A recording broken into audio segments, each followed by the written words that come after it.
kabarnya Pak? Terlihat sehat dan segar sekarang Pak. Waalaikumsalam. Alhamdulillah, kabar baik, sehat-sehat walafiat. Keperluan apa nih Bu Jaya? Jadi begini Pak, selama Bapak menjadi Kepala Sekolah SD Negeri 58 Pekanbaru, adakah suatu masalah yang Bapak hadapi sebagai pemimpin, di mana masalah itu menimbulkan dilema dalam penyelesaiannya? Jika ada, boleh nggak Bapak menceritakannya kepada saya, beserta cara penyelesaian masalah tersebut? Sebenarnya banyak sih ya Bu ya, permasalahan yang menimbulkan dilema di sini. Ada di kelas 2, atas nama Irul yang nilainya di bawah KKM, tetapi sifat dan apanya baik. Jadi di situ Bapak mengalami dilema ya Pak, antara menaikkan atau tidak gitu ya kan Pak? Ya. Lantas keputusan apa yang Bapak ambil saat itu Pak? Berdasarkan penilaian yang disampaikan oleh wali kelas yang nilainya di bawah KKM atas nama Irul itu, kami mengadakan rapat dengan majelis guru, menanyakan guru-guru yang masuk di lokal tersebut, termasuk di bidang studi. Memang sifatnya baik atau apa kelakuannya, hanya nilainya saja yang kurang di bawah KKM. Jadi berdasarkan kesepakatan rapat, nah anak tersebut ya alhamdulillah kita naikkan ke kelas selanjutnya berdasarkan rapat guru. Oh iya Pak. Wah, keputusan yang sangat solutif sekali ya Pak. Jadi begini Pak, dalam modul yang saya pelajari ada 2 jenis dilema, yaitu dilema etika yang merupakan dilema kebenaran lawan kebenaran, dan bujukan moral yang merupakan kebenaran lawan kesalahan. Nah, kalau menurut Bapak, bagaimana Bapak dapat mengidentifikasi kasus-kasus yang muncul ini? Mana yang berupa dilema etika dan mana yang berupa bujukan moral, Pak? Berdasarkan kasus yang tadi disampaikan tadi, kalau seandainya berhubungan dengan ranah hukum, tentu ada bujukan moral. Tapi jika tidak berhubungan dengan ranah hukum, itu termasuk dilema etika. Apalagi jika dampaknya memang benar di satu sisi dan benar juga di sisi yang lain, jadi sudah bisa dipastikan itu adalah dilema etika, sehingga anak tersebut kan naik. Iya Pak. Nah, Oh, berarti seperti kasus dilema etika yang Bapak hadapi tadi ya Pak, Iya. yang Irul tadi ya Pak, Iya. sama-sama benar ya Pak ya. Ya menurut saya tuh apakan nilainya itu dengan nilai yang agak kurang itu kita naikkan, bisa nanti dia naik ke sana tuh dengan ada perubahan. Iya. Nah, ada perubahan, bisa perubahan apa namanya itu, sikap dia lebih baik, kemudian cara dia belajar lebih giat lagi kan gitu. Iya, iya. Sehingga nanti nilainya di kelas selanjutnya lebih baik dari yang sebelumnya. Iya. Dimana kalau si Irul tadi tidak ada yang melanggar hukum ya Pak, cuma nilainya aja yang Nah, rendah. ya. Cuma karena Bapak kasihan dan guru-guru yang lain kasihan, makanya anaknya dinaikkan gitu ya Pak. Iya. Berarti selama ini bagaimana Bapak menjalankan pengambilan keputusan, terutama untuk kasus-kasus dilema kepentingan yang sama-sama benar atau sama-sama mengandung nilai kebajikan Pak? Menurut saya lebih memilih nilai-nilai kebajikan yang harusnya dijunjung tinggi ya Bu ya. Ya Pak. Karena dengan menjunjung nilai kebajikan seperti nilai keadilan, kejujuran, kemanusiaan, maka kebenaran itu sendiri akan mengikutinya. Baik Pak. Adakah langkah-langkah atau mungkin strategi seperti apa yang Bapak biasanya lakukan dalam menyelesaikan masalah dilema seperti ini, Bapak?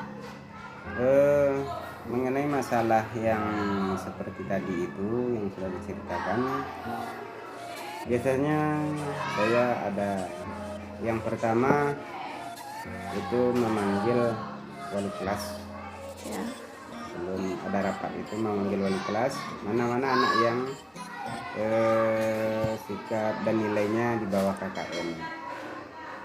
Kemudian memanggil orang tuanya juga, rasa-rasa anak tersebut kalau mau tidak dinaikkan. Itu yang pertama.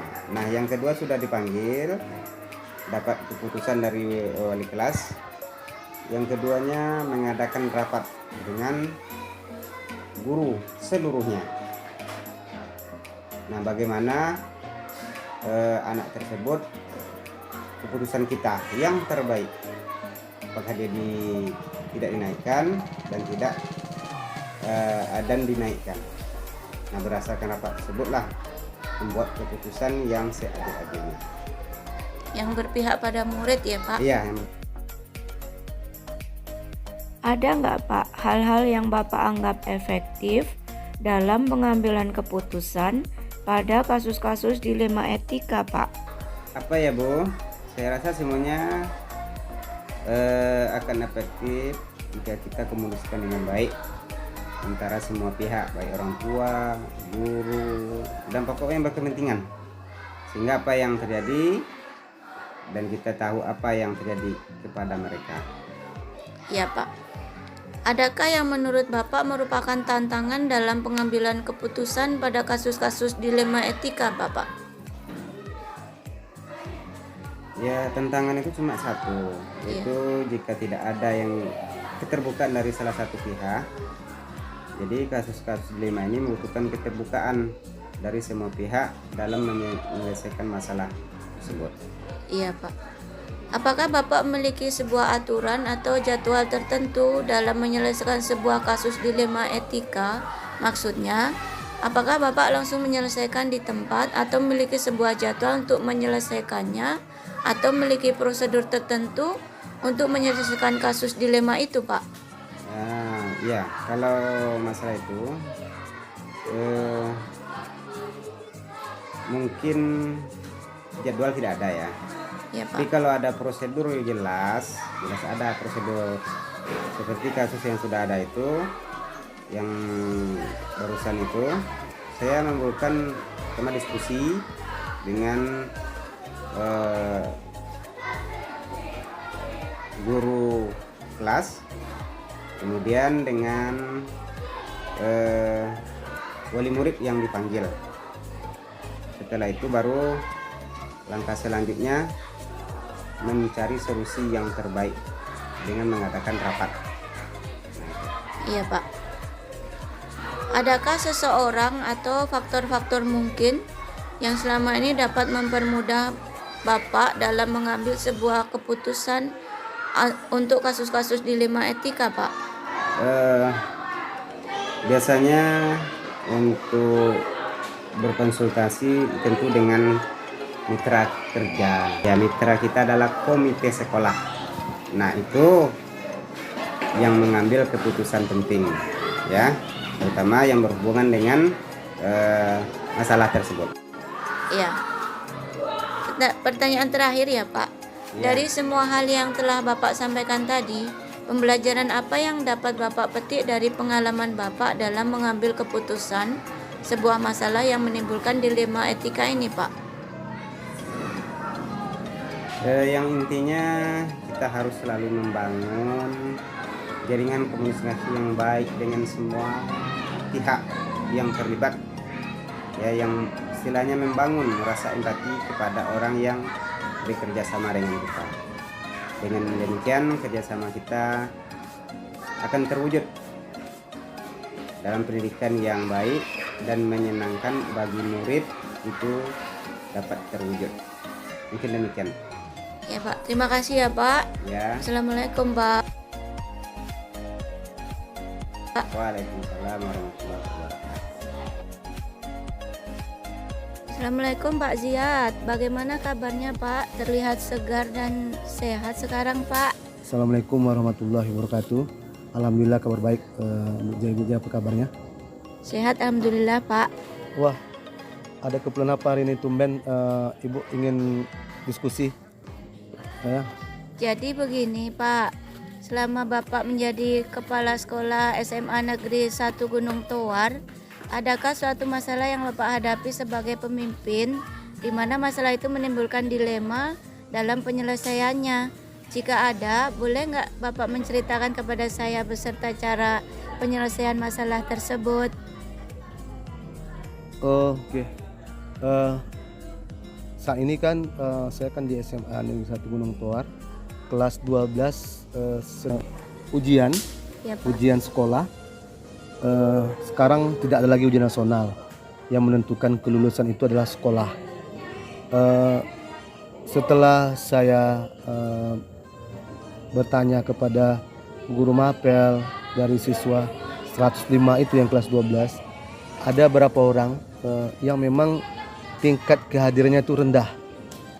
Satu sisi syarat kelulusan itu untuk sekolah bukan hanya dari nilai, tapi juga kehadiran itu harus sudah memenuhi 70%. Ini kan menjadi sebuah dilema. Kalau tidak kita luluskan, masa depan mereka akan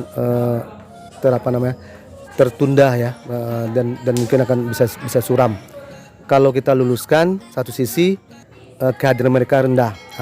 Ini memang perlu satu penyelesaian yang tidak mudah. Keduanya ini harus menjadi perhatian penuh dan tak bisa selesaikan sendiri sebagai sebuah sekolah.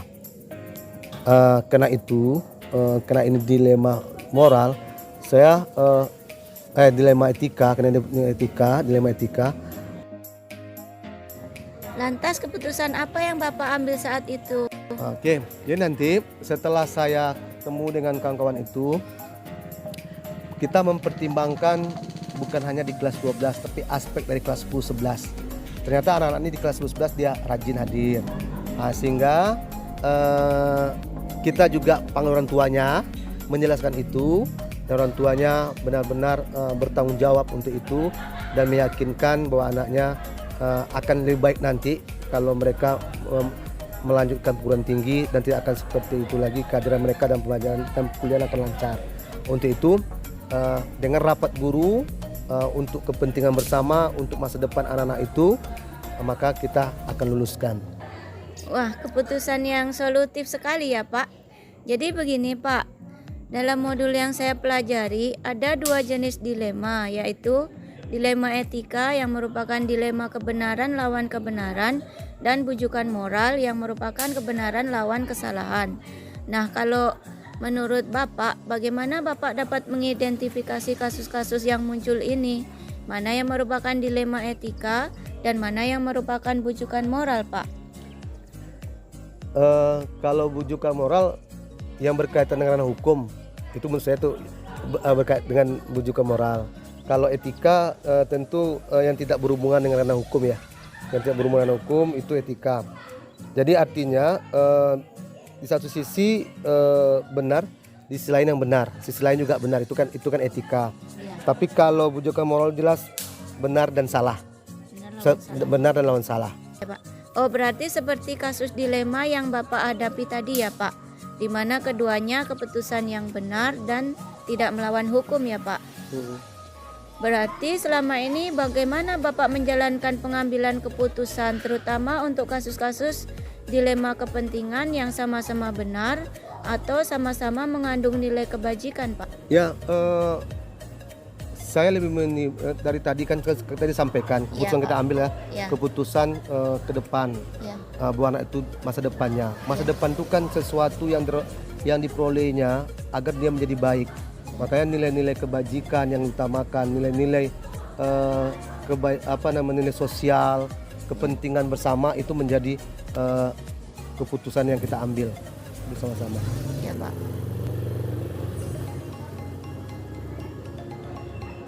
Adakah langkah-langkah atau mungkin strategi seperti apa yang Bapak biasanya lakukan dalam menyelesaikan masalah dilema seperti ini, Pak? Ya, tadi sudah saya sampaikan. Yang pertama, langkah-langkah yang saya lakukan, saya mengkonfirmasi. Konfirmasi kalau itu berkaitan dengan guru mapel dengan guru mapel, kalau berkaitan dengan wali kelas, kalau berkaitan dengan wakil dengan wakil. Setelah saya konfirmasi, kemudian saya buat rapat besar, dan setelah itu jangan lupa merefleksi apa yang sudah diambil, yang sudah diputuskan itu. Untuk kedepannya bisa jadi mungkin akan lebih baik lagi gitu. Ya. Ada nggak Pak hal-hal yang Bapak anggap efektif dalam pengambilan keputusan pada kasus-kasus dilema etika, Pak?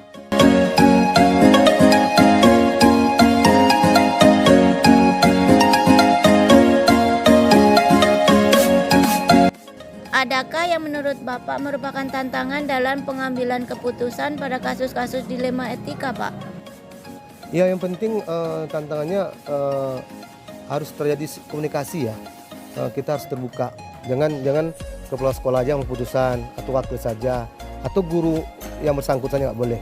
Semua harus dijadikan sebuah komunikasi saja. Jadi tidak boleh Superman tapi harus super tim. Apakah Bapak memiliki sebuah aturan atau jadwal tertentu dalam menyelesaikan sebuah kasus dilema etika, Pak? Maksudnya, apakah Bapak langsung menyelesaikan di tempat atau memiliki sebuah jadwal untuk menyelesaikannya? Atau memiliki prosedur tertentu untuk menyelesaikan kasus dilema itu, Pak? Kalau jadwal tentu tidak mungkin ada ya kita buat jadwal ini karena kita nggak tahu kasus kan, Ya. kejadiannya kan, jadi Ya, kita harus betul. siapkan. Tapi kalau prosedurnya jelas ada, seperti kasus yang saya sampaikan tadi, saya konfirmasi kan, kemudian saya bawa pada rapat refleksi, ya saja. Adakah seseorang atau faktor-faktor mungkin yang selama ini dapat mempermudah Pak Ziad dalam mengambil sebuah keputusan untuk kasus-kasus dilema etika, Pak? Ada senior saya, kepala sekolah yang bersahaja, yang sampai hari ini juga belum ke sekolah, dan beliau akan pensiun tahun depan. Cara pengambilan keputusannya sangat penuh dengan manusiawi dan penuh kebajikan, dan tidak ada rasa kesal dan marah. Dia tidak mengambil sebuah keputusan secara emosional, tapi dengan dengan tenang, kemudian dengan hati yang penuh dengan kesantunan dan suasana yang rileks, itu dibangunnya. Iya, Pak. Itu yang membuat saya mencoba melakukan itu secara konsisten, dan itu sebuah proses ya untuk itu. Pertanyaan terakhir ya, Pak. Dari semua hal yang telah Bapak sampaikan tadi, pembelajaran apa yang dapat Bapak petik dari pengalaman Bapak dalam mengambil keputusan sebuah masalah yang menimbulkan dilema etika ini, Pak? Yang pasti kita harus membangun sebuah empati kepada orang lain. Kalau itu terjadi di pihak kita, terjadi di keluarga kita, maka membangun empati itu memang harus mulai dari hati, dari diri kita, hati kita, dan kemudian kita implementasikan dalam kehidupan kita saja. Dan empati dan komunikasi berjalan dengan baik. Jadi, oke? Ya, Pak. Terima kasih banyak ya, Pak, atas waktunya ya, Pak. Sama-sama. Mohon maaf apabila ada kesalahan ya, Pak. Ya, sama-sama, Bu. Assalamualaikum warahmatullahi wabarakatuh. Waalaikumsalam warahmatullahi wabarakatuh.